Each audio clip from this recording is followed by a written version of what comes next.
अरे बहू, जरा इधर तो आना। शिवानी, जरा जाकर देखना सासू माँ क्या कह रही हैं। दीदी आप ही देख लो ना जाकर, आपको भी तो सुनाई दे रहा है। अरे मैं आटा गूंद रही हूँ ना, तुम चली जाओ। हाँ तो मैं भी तो सब्जी काट रही हूँ ना दीदी। अरे बहू जल्दी आओ। ओह, ये तो जाएगी नहीं, मैं ही जाकर देखती हूँ कि क्या करना है। पल्लवी सुषमा के कमरे में जाती है। जी मम्मी जी, क्या हुआ? शाम को घर पर कुछ मेहमान आने वाले हैं, तो तुम अच्छा सा खाना बना लेना बहू। ठीक है मम्मी जी, आप बता दीजिए क्या क्या बनाना है और कितने लोग आ रहे हैं। सुनील की मौसी जी और उनका पूरा परिवार आ रहा है। कुल मिलाकर 3 लोग और हमें मिलाकर हुए 9 लोग। तो अभी से ही तैयारी करना शुरू कर दो। और हाँ, घर की सफाई भी कर देना, हाँ अच्छे से। जी मम्मी जी, सब काम हो जाएगा, आप चिंता मत कीजिए। पल्लवी शिवानी को घर में मेहमान आने वाले हैं इसके बारे में बताती है। क्या 9 लोगों का खाना बनाना होगा, घर की सफाई करनी है? बाप रे, सासू माँ ने तो हमें घर की नौकरानी ही समझ कर रखा है। ऐसा नहीं बोलते शिवानी, हम इस घर की बहू हैं और घर के काम करना हमारा फर्ज है। दीदी तो है ही सासू माँ की चमची, जब देखो सासू माँ सासू माँ। मैं तो इतना सारा काम नहीं करने वाली।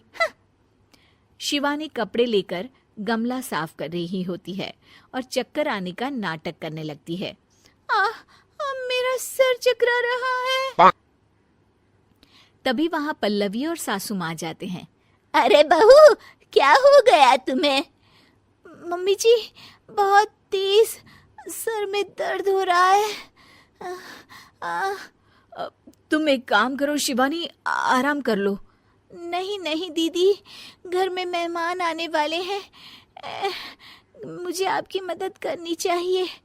अरे कोई बात नहीं शिवानी, तुम आराम कर लो, मैं सब काम कर लूंगी। ठीक है दीदी, अगर आप इतना कह रही हैं तो आराम कर लेती हूँ। शिवानी आराम से अपने कमरे में मैगजीन पढ़ रही होती है। इसे कहते हैं आराम की जिंदगी। इतना सारा काम। चलो सारा काम खत्म हो गया, शिवानी को देख आती हूँ।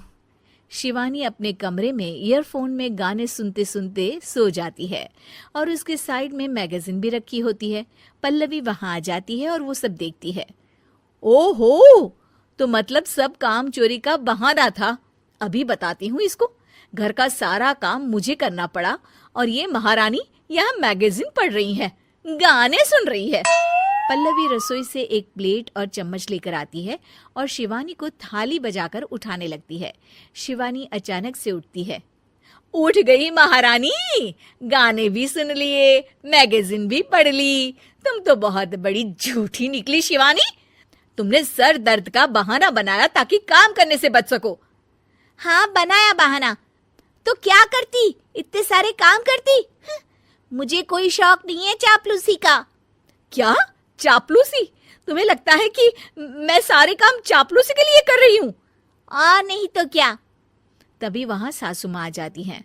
अरे बहू, वो लोग बस आने ही वाले हैं, तुम तैयारियां कर लो। जी सासू माँ, तुझे तो मैं बाद में देखती हूँ। सब खाना खाने बैठते हैं और खाना शुरू करते हैं। तभी सुनील की मौसी बोलती है। वाह भाई वाह, खाना तो बहुत ही अच्छा बना है सुषमा जी, एक एक चीज में क्या स्वाद है। ये सुनकर शिवानी मुंह बना लेती है। उसे अपनी जेठानी की इतनी तारीफ रास नहीं आती। आपकी बहुएं तो बहुत ही अच्छा खाना बनाती हैं।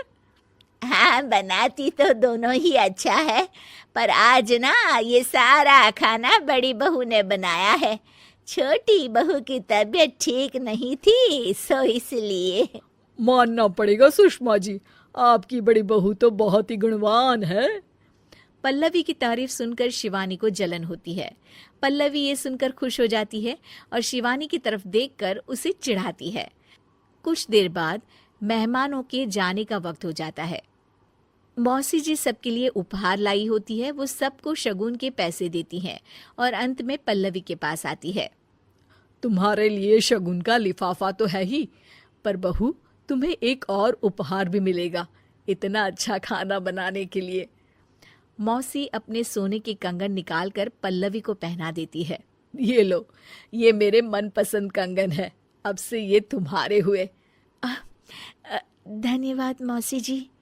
ये देखकर शिवानी तो पूरी तरह से जल जाती है और गुस्से से रसोई में चली जाती है। तभी वहां पल्लवी आ जाती है और उसे अपने कंगन दिखाने लगती है। देवरानी जी,